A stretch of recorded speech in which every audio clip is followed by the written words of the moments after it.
Two-state solution. Two-state solution. Two-state solution. Only two-state solution. Solution. Two-state solution. Cut! So my name is Ezri Tubi from Boomerang, and today, with Making It Simple,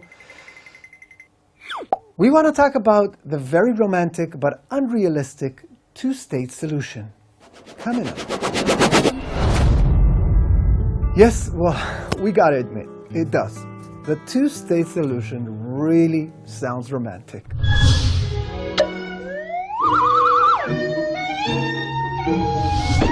Not that romantic. But, I really want to understand. When people say two states for two people, what do they mean? Like one for us and one for them? But does that correlate with reality? Is there any kind of justice here? Well, let's find out. Map, please. This area was promised to the Jews exactly 100 years ago by the British government.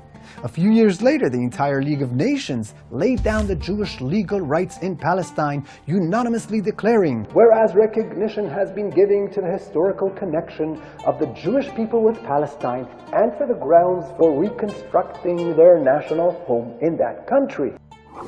Reconstructing! Yes! After 2,000 years of exile, we're back. The Jews finally have a small piece of land to call home. Now that's justice. Except that a few years later, the British government cut off the entire east bank of the Jordan River right here, giving more than 2/3 of our home to a new Arab country known today as Jordan. As of today, 80% of Jordan's population is Palestinian, which actually makes it sort of a Palestinian state.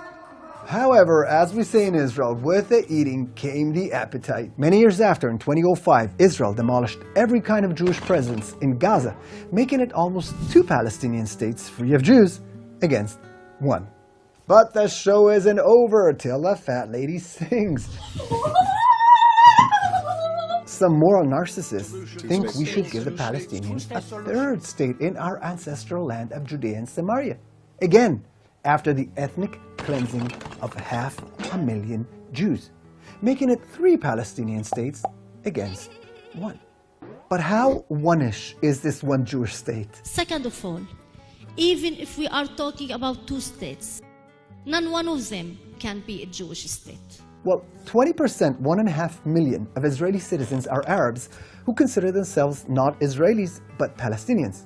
Well, that's what their leaders say out loud.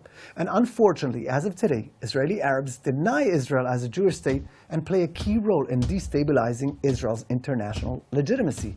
Add to this a concoction regional threats from 80 countries and terror groups, and whoa! You gotta be out of your mind to think there's anything moral in the two-state solution. So making it simple is understanding once and for all that those who talk about the two-state solution actually mean 3.5 Palestinian states clear of any sign of Jews on more than 80% of the land that was initially promised to us, while the 20% left for the Jewish state will, according to the radical Israeli leftists, become a multicultural state with no significant Jewish identity. From this to this. And you know what? They even call it justice.